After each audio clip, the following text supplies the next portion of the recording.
Dear students, in this video, we will study self and mutual induction and numerical problems based on them. So, let us begin with the first topic, which is self induction. Now, let us look at its definition first.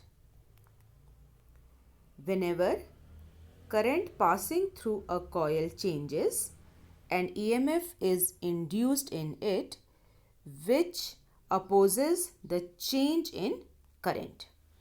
Now you have done Faraday's law that whenever magnetic flux linked with a coil changes, an EMF is induced in it.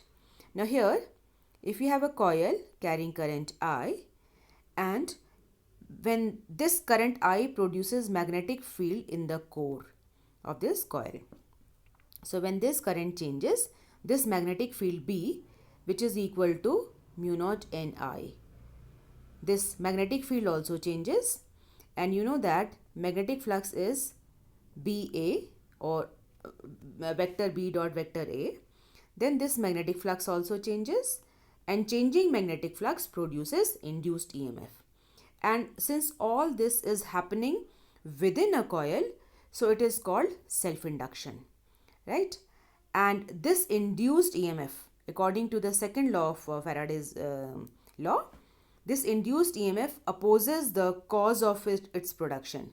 So the induced EMF will try to oppose the changing electric current through it. So now this induced EMF delays the current to acquire the maximum value or minimum value. It changes, it opposes the change in current. Now, self-induction is also called electrical inertia, as it opposes the change in current. And now, if you have this coil carrying current I, see,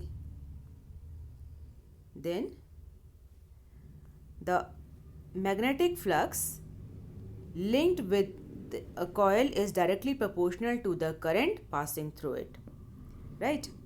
Just I showed you that magnetic field is mu naught Ni, and magnetic flux will be multiplied by A phi. So clearly this magnetic flux is directly proportional to I, because mu naught N and A are constant. And here we introduce a constant here, and this constant is L. So this phi is equal to Li, and this constant is called self-inductance or coefficient of self-induction. So this is a coefficient for the given coil, and we call it inductor also. Now, SI unit of this constant self-inductance is Henry, represented by capital H, and 1 Henry is 1 Weber per ampere. So how do we define this self-inductance? So in this relation, if this current becomes 1 ampere, then phi will be equal to L. This phi will be equal to L. So when I is equal to 1 ampere, phi is equal to L. So now comes the definition.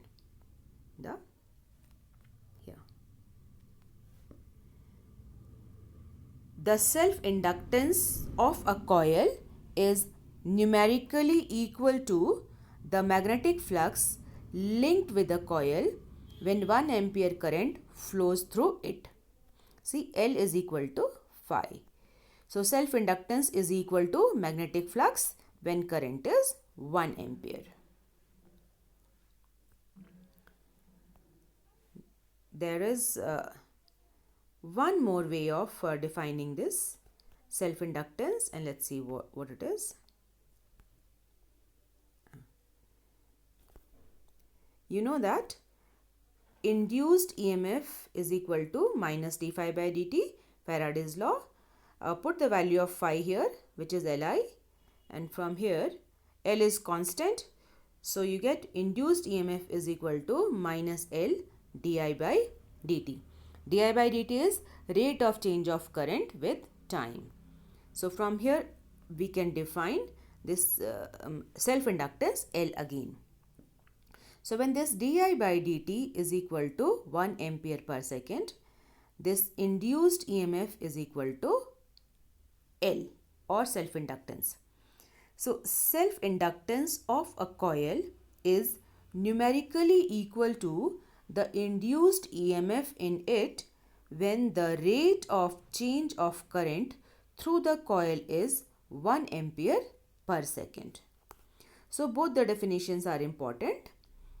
In examination, you are asked the definitions this way only, and you also get numerical problems based on them.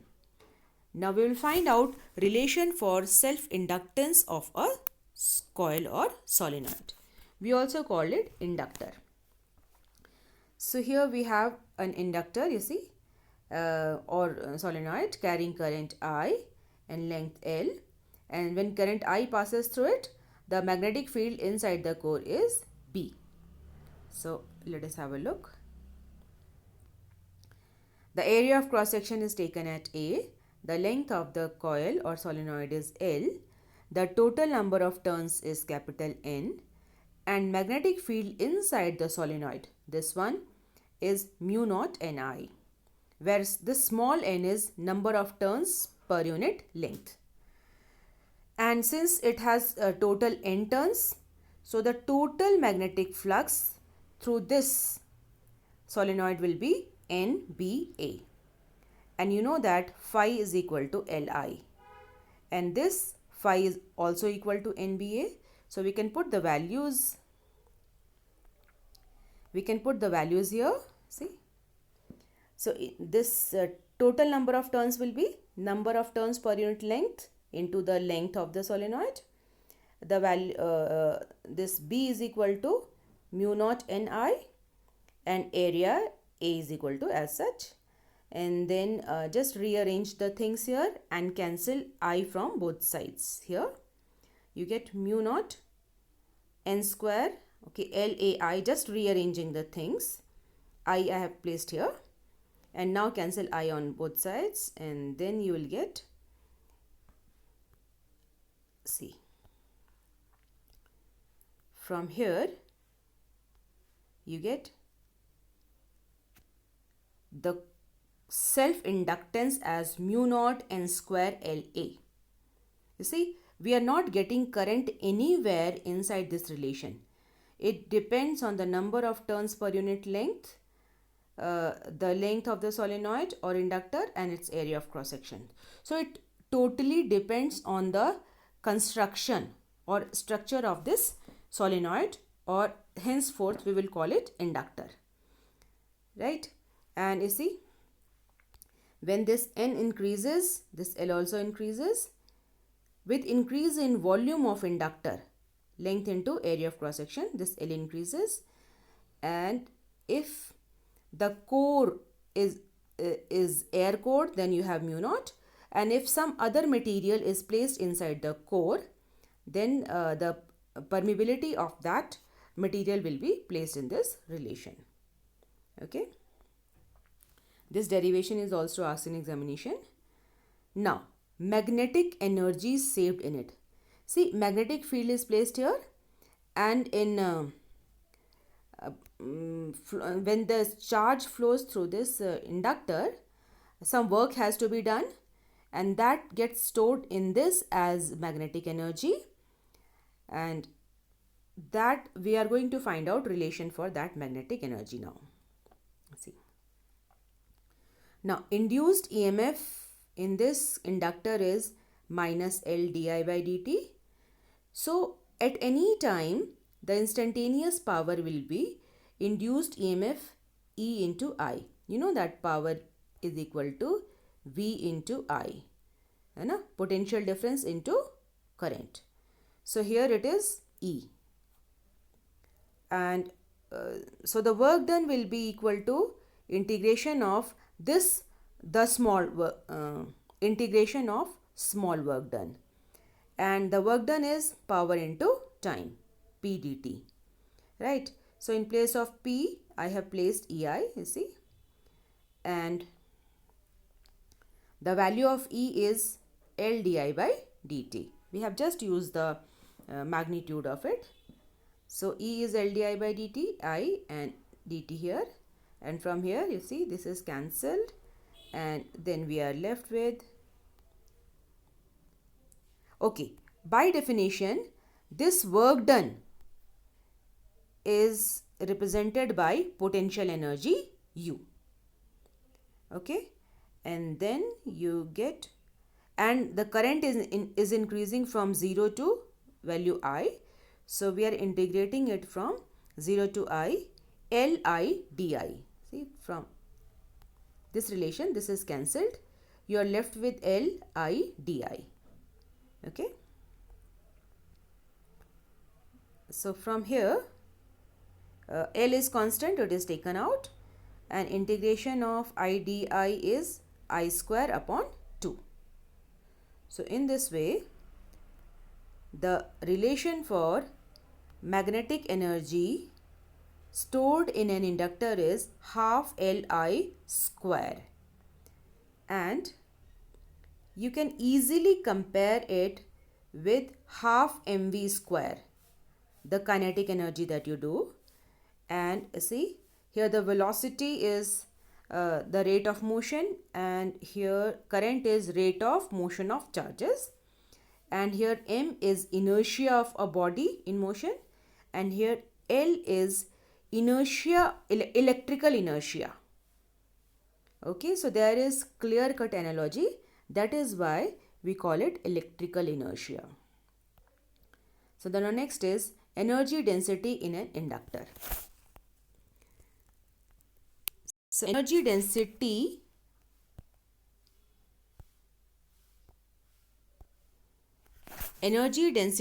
is energy stored per unit volume. Energy density in an inductor is energy stored per unit volume.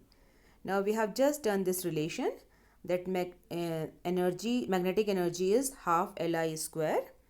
So that is half Li square is equal to, put the value of L here, you know L is equal to mu naught n square La and I square. Now here put the value of I also. Now you know that magnetic field in a solenoid is mu naught Ni. So from here this current I is equal to B upon mu naught Ni. So in place of current, place B upon mu naught N and its square. So just simplify it and divide both sides by volume La. So energy density will be the total energy upon volume Al, and this is equal to B square upon 2 mu naught. Energy density is equal to B square upon 2 mu naught. So that again, this relation,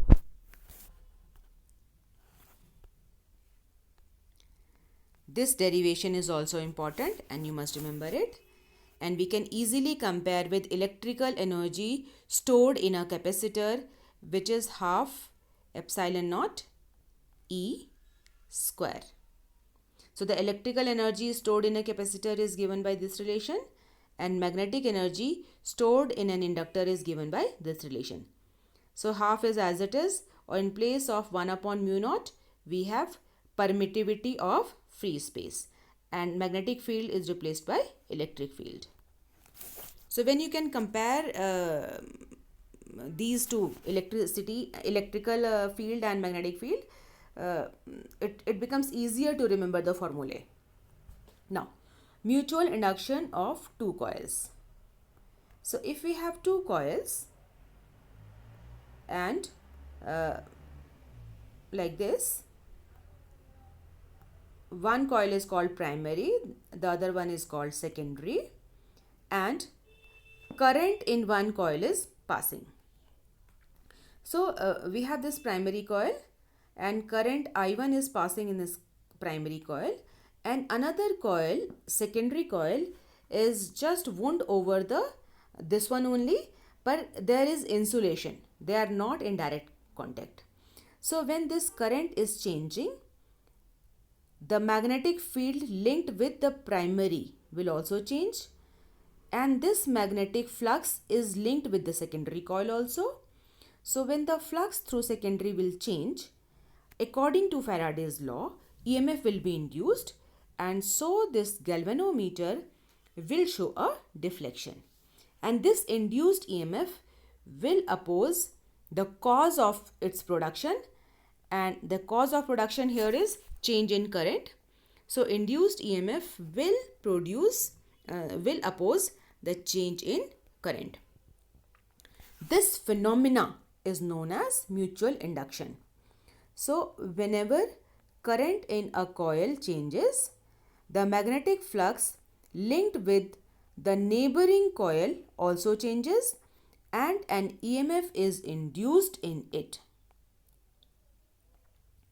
So we are going to find out relation for this induced EMF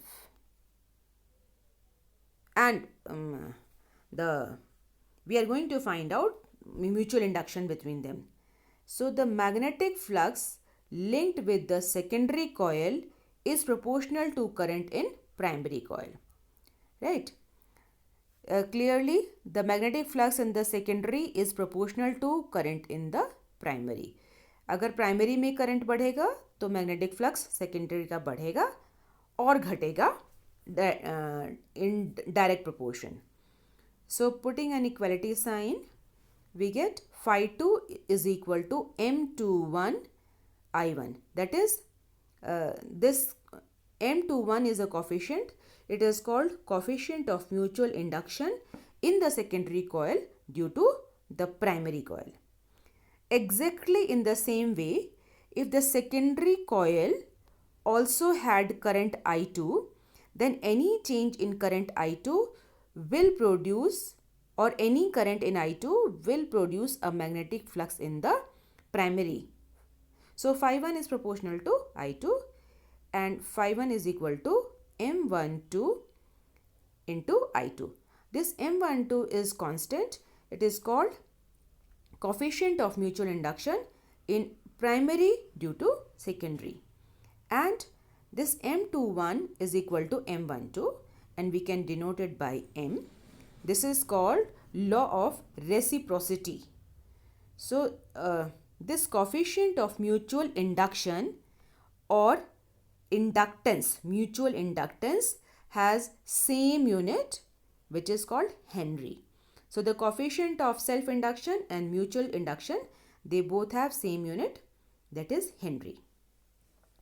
So now we are going to define this mutual inductance between these two coils. So here,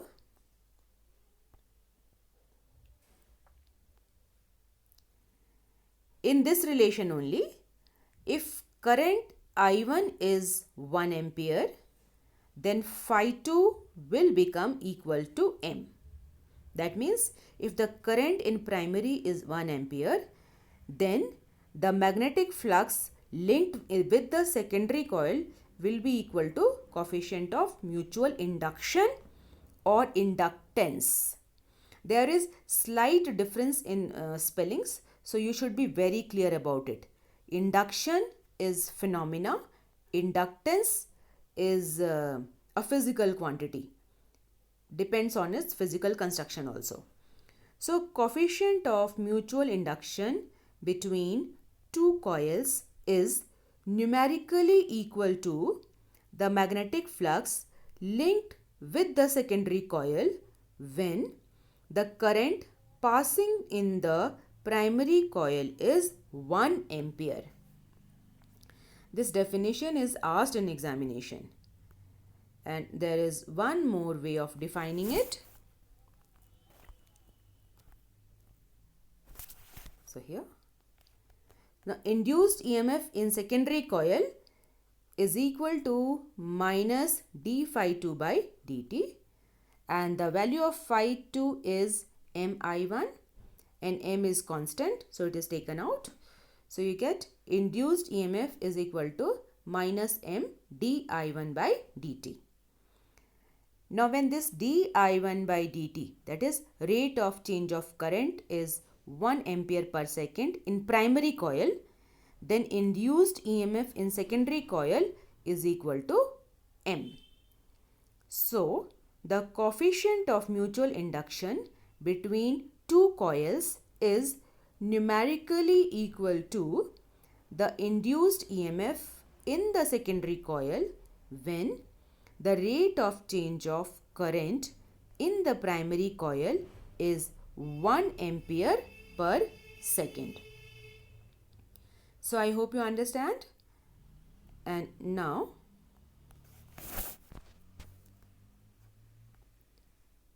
relation for mutual induction. So if we have this primary coil, as you can see, and a secondary coil is placed inside it, there is clear cut insulation. They are not in contact. And a current I1 is passing through the primary coil, and the magnetic field in the core of the coil is B1. Right? So let's see how we do. Let us take the lengths of the coil as L1 and L2, areas of cross section as A1 and A2, and magnetic field in the core of the primary, this B1, this magnetic field is mu naught N1 I1, where this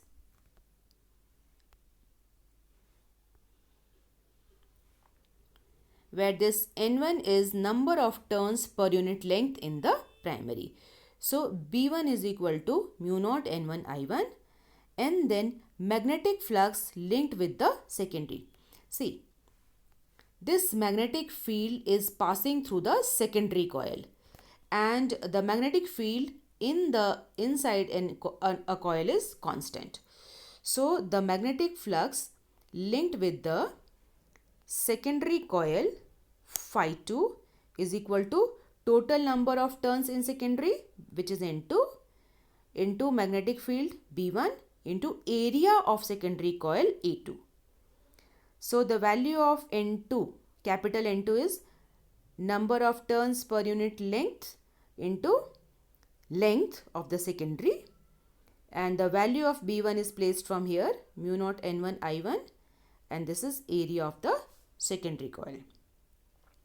And just rearranging these things here, we get, see,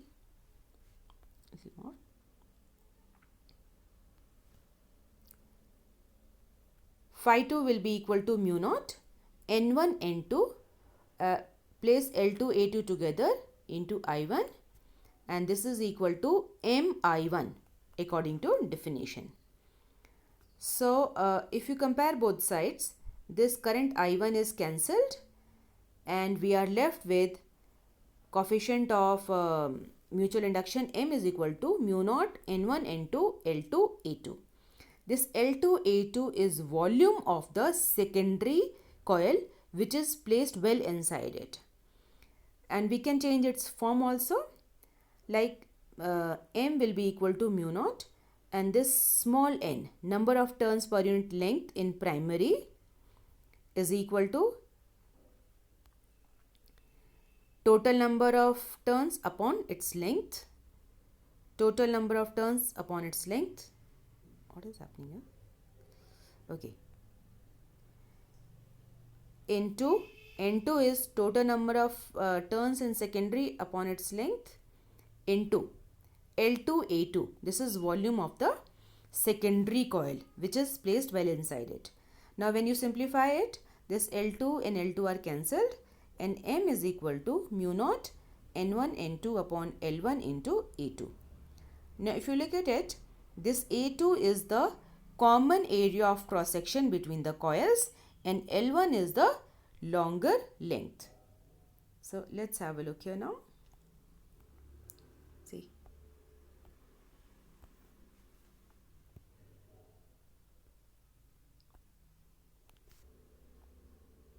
A2 is the common cross sectional area here. This A2 is common cross sectional area, and L1 is the longer length here. Right? And okay. Now see, the value of M depends on the relative placement of these coils.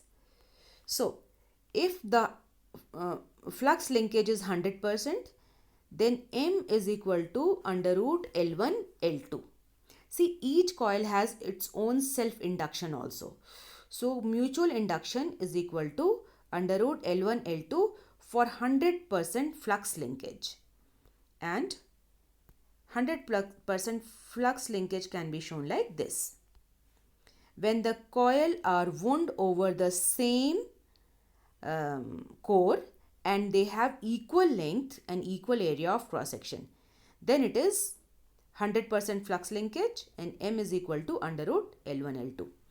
In general, the relation for M is equal to M is K under root L1 L2, and the value of K is generally less than 1 or less than or equal to 1, like here it is 1. And if in a situation like this, the magnetic field passing through it will not pass through the second one. See, in such a case, the magnetic flux which passes through this one will not pass through this one. So the flux linkage between them is 0, or here the value of K is 0. So 0 is less than or equal to K is less than or equal to 1. So now combinations of inductors. As you have combinations of resistances or capacitors, we have combinations of inductors also. So in series, you may get some numerical problems. In series, the combination is L is equal to L1 plus L2. Just remember the formulae. In parallel, the relation is similar. 1 upon L is equal to 1 upon L1 plus 1 upon L2. And for induced EMFs, see when any current is passing through this one, say I1 or whatever, then this coil will have its induced EMF, its self-induction, and because of self-induction, the induced EMF is minus L1 di1 by dt, and this current is passing through L2 also. So because of L2, it will have mutual induction. So that mutual induction is, the induced EMF will be minus M di2 by dt or di1 by dt, whichever way. So both, you will get two types of induced EMFs. One is due to self-induction and the other one is due to mutual induction, and the total induced EMF will be sum of these two. So now we are moving to new topic, that is called eddy current, or also called Foucault's current. So if we have a metallic block and magnetic flux linked with this is changing, then you see that every metallic block has got free electrons, and the free electrons will experience force due to this magnetic field, and when this magnetic field is changing, the electrons will experience force and they will follow a path of the electrons will follow a path of minimum resistance within the metallic block, and these currents formed on irregular paths are called eddy currents. And due to these eddy currents, heat will also be produced. You know that heat will be I square RT. So eddy currents are produced like this. Since they are irregular, so they are called eddy currents. So let's see. The induced current in a solid metal due to change in magnetic flux are called eddy currents, and the eddy currents produce heat which may not be desirable when metallic block is used as a core in electromagnet, transformer, galvanometer, and any other electrical appliance. So normally we use soft iron as a core and we do not want heating in it. So how to minimize it? So to minimize eddy current, we must restrict its motion or cut its path. So to minimize eddy currents, the solid iron core is divided in thin sheets and then joined using non-conducting adhesive or varnish, and then such cores are called laminated cores, and we use laminated soft iron cores in electromagnet, in transformer and in galvanometer also. Now these eddy currents can be useful also. So let's see how we use them. See, in metallurgy, in induction furnace, eddy currents are used for melting iron ore and other ores as well. In speedometer, eddy current is used to measure instantaneous speed of vehicle. In deadbeat galvanometer, eddy currents are used to stop the damping of the coil. Just remember deadbeat galvanometer. In electric brakes of train,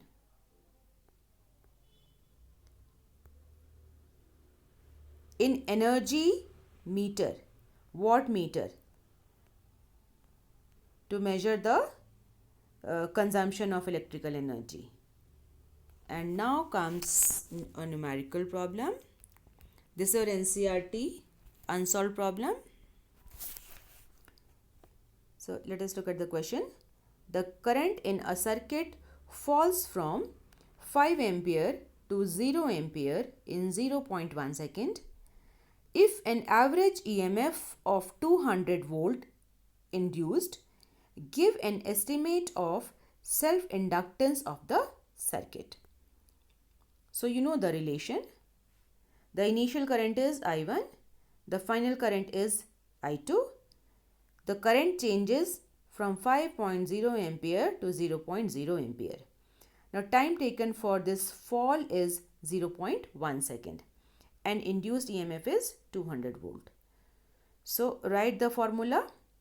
Induced EMF E is minus L di by dt, that is minus L, and di, change in current, is 0 minus 5, final current minus initial current, upon time taken dt is equal to 0.1 and you divide, you get 50, so 50 L, and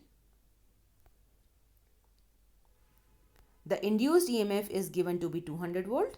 So this 50 L is equal to 200 volt, or simplify it, coefficient of self-induction or self-inductance is 4 Henry. Simple numerical problem. Another unsolved problem from your book only. A pair of adjacent coils have mutual inductance of 1.5 Henry. If the current in one coil changes from 0 to 20 ampere in 0.5 second, what is the change of flux linkage with the other coil? It's very important to understand questions. So let us look at the solution. So here the coefficient of mutual induction is 1.5 Henry and relation for induced EMF is minus d phi by dt. So minus m di by dt. So from here, if you look at this relation, dt is here and dt is here. Cancelled. We are left with d phi is equal to m di. And m is given to be 1.5 Henry.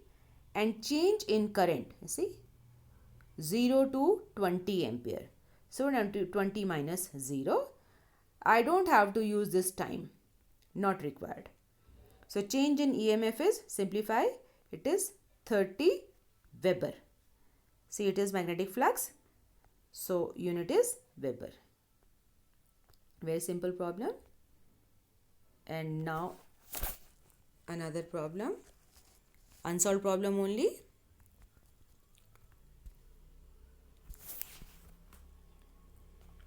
An air-cooled solenoid with length 30 centimeter, area of cross section 25 square centimeter and number of turns 500 carries a current of 2.5 ampere. The current is suddenly switched off in a brief time. Suddenly, the current is switched off in a brief time of 10 raised to the power minus 3 second. How much is the average back EMF induced across the ends of the open switch in the circuit? Ignore the variations in magnetic field near the end of the solenoid. See, the back EMF is induced EMF only. And why do we call it back EMF? Because it opposes the change in electric current. So let us see the given quantities. The length of solenoid is 30 centimeter, area of cross section 25 square centimeter. Total number of turns in solenoid is 500 turns. Current in solenoid is 2.5 ampere and time is 10 raised to the power minus 3 second. Now, self-inductance L is equal to mu naught N square LA. It is air cooled, so we have used mu naught, which is permeability of free space. And permeability of air and free space are nearly equal. So, L is equal to mu naught 4 pi into 10 raised to the power minus 7. Small n, number of turns per unit length, is total number of turns 500 upon length 30 centimeter. It is converted to meter. 0.3 square है, एक बार और multiply कर दीजिए, into the value of L is 0.3 meter. Value of A, area is 25 square centimeter or 25 into 10 raised to the power minus 4 square meter. So everything has to be converted to SI unit.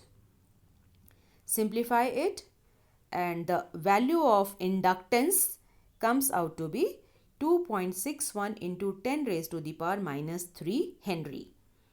And induced EMF is equal to minus L di by dt. So the L we have just calculated. Change in current is 2.5 ampere. See, initially the current was 2.5 ampere and then the current is switched off. That means current becomes 0. So change in current is 2.5 minus 0, 2.5, and the time taken to switch off is 10 raised to the power minus 3 second. So dt is equal to this much. Simplify it, you get 6.55 volt. It is induced EMF. So induced EMF is 6.55 volt. This is called back EMF. You must remember this term also. So another NCERT problem, and this also often asked in examination, board examination. So let us try to understand the question. Two concentric circular coils, one of small radius R1 and the other of large radius R2, such that R1 is much smaller than R2, are placed coaxially with centers coinciding. Obtain the mutual induction of the arrangement. So let us look at this one. See? Here we have a large circular coil with radius R2 and the smaller one radius R1, and this R1 is much lesser than R2. Now we have to find out mutual induction. So there is a special significance of this condition. R1 is much smaller than R2. See, because of this external current carrying coil, there will be magnetic field produced inside this coil.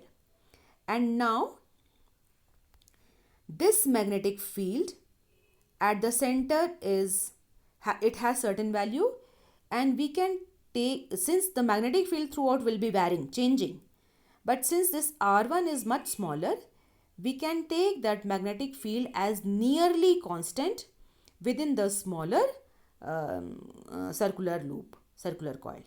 Okay, and another thing is that the magnetic field due to the larger one will be normal to this plane of paper, and area vector of this smaller loop will also be normal to the plane of the paper. So the magnetic field linked with the smaller one will be BA, and it will be constant also. So no information is without any significance. R1 is much lesser than R2. So magnetic field at the center of outer coil, which is we can treat as primary, that is B2, is mu naught I upon 2 R2.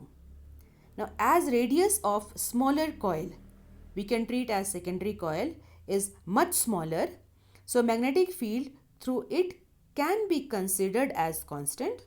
So magnetic flux linked with the secondary coil phi 1 is equal to magnetic field B2 into area of secondary B2A1, and we can put the values now.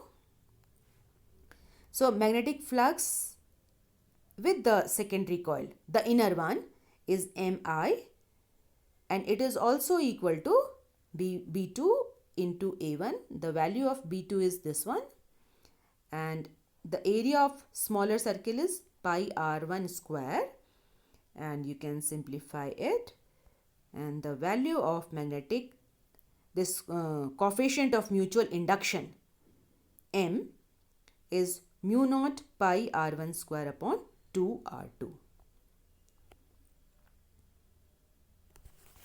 This again is an unsolved problem from your NCERT book. Additional problem. Obtain an expression for mutual inductance between a long straight wire and a square loop of side A as shown in this figure. So we have this straight wire and this square loop, and we have to find out relation between their relation for mutual inductance between them. So we will take them one by one. Okay, and the second case is also there. If this loop is moved away with velocity v, we have to find out relation for induced EMF between this wire and this loop, and the values of A and X are given. Okay.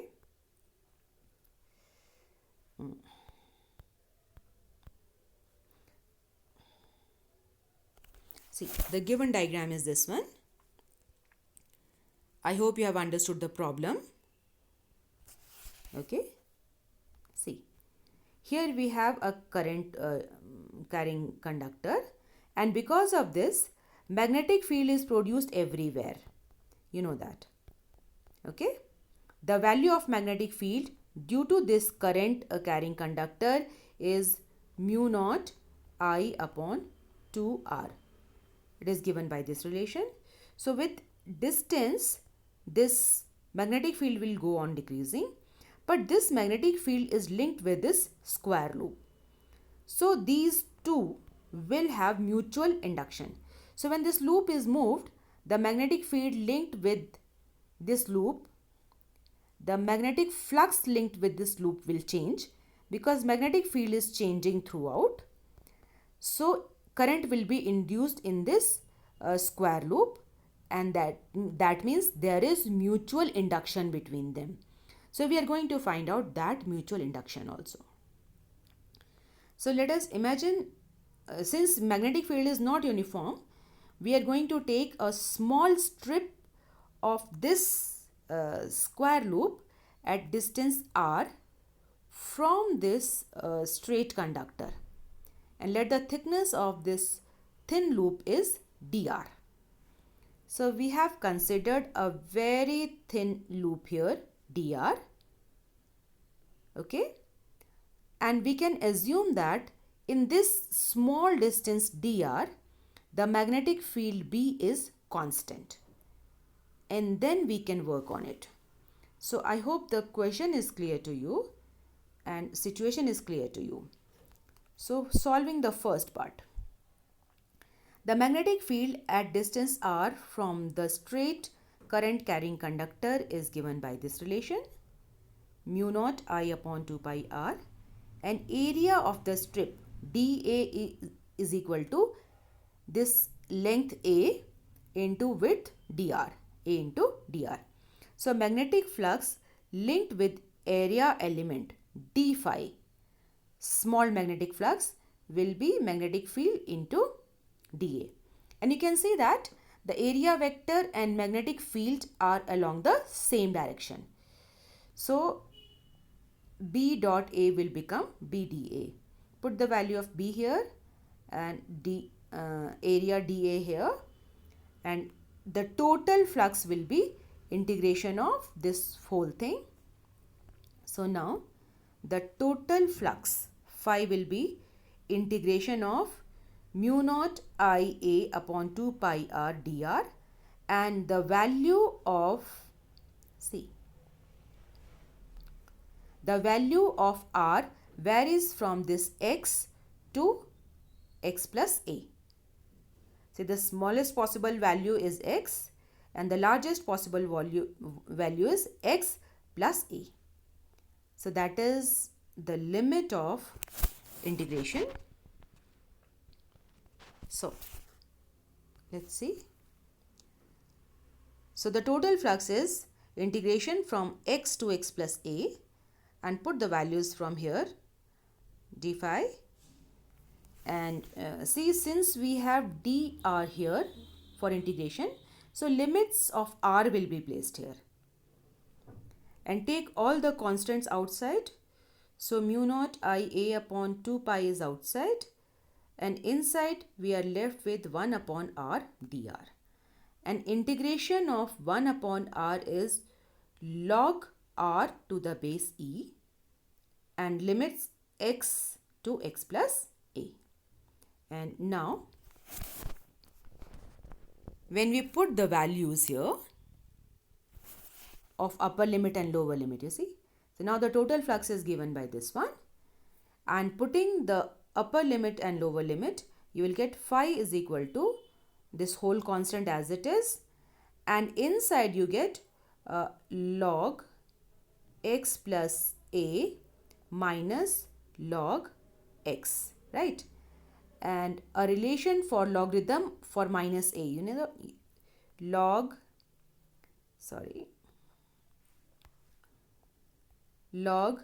a minus log b is equal to log a upon b. So this is the relation I have used. So from here we get log x plus a upon x, right? And so this is total flux associated with the smaller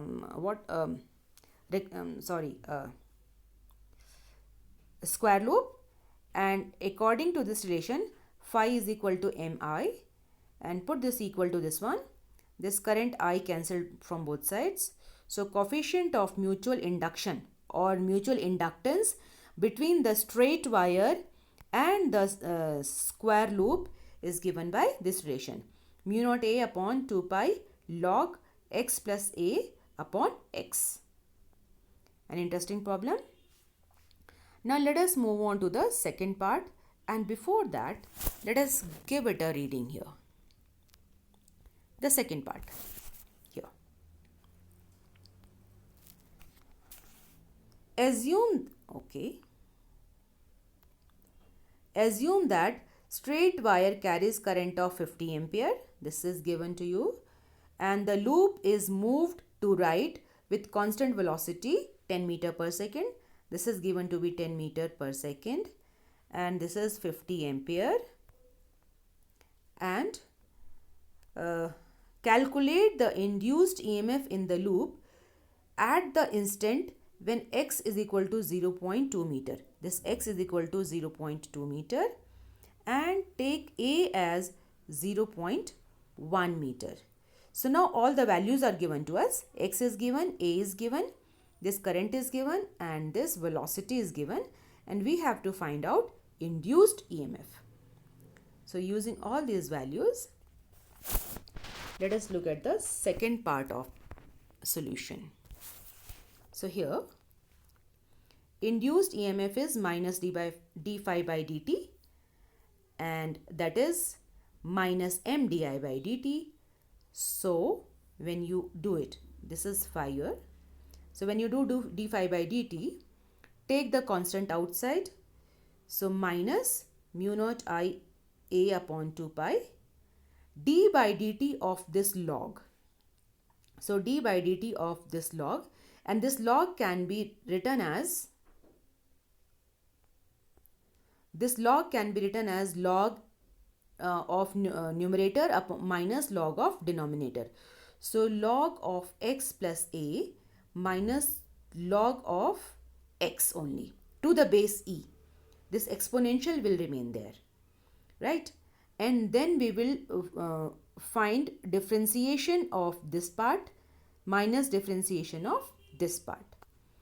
And you know that differentiation of log x is 1 upon x. So from here we move on to this relation. So E is equal to minus d phi by dt is equal to this constant as it is, and inside the bracket now ddt karenge.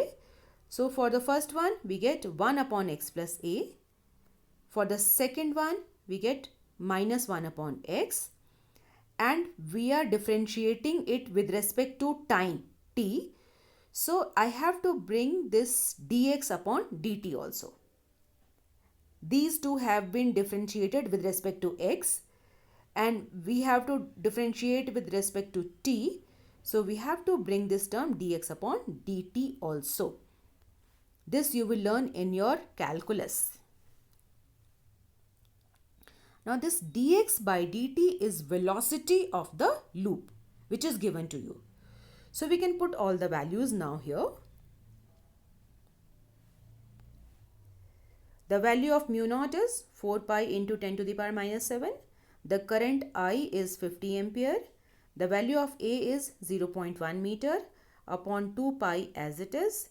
Inside the bracket 1 upon x is 0.2 plus A is 0.1 minus 1 upon x 0.2 into the velocity is given to be 10 meter per second.